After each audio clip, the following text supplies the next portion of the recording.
The map that glowed at midnight. جب 12 سالہ آرن کو اپنے دادا کے اٹاری میں ایک پرانا قطب نما ملا تو اسے ہرگز توقع نہیں تھی کہ وہ سرگوشی کرے گا۔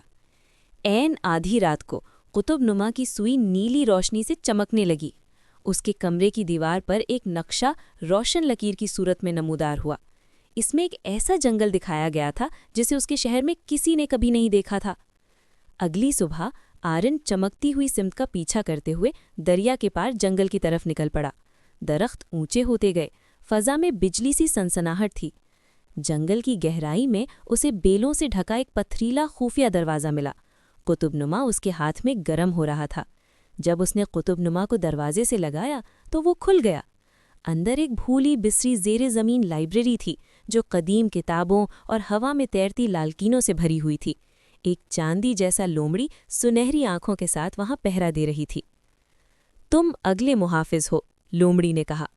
آرن کو احساس ہوا کہ قطب نما نے اسے اتفاقاً نہیں چنا تھا، اس کا سفر تو ابھی شروع ہوا تھا۔ Like, share and subscribe for such more stories.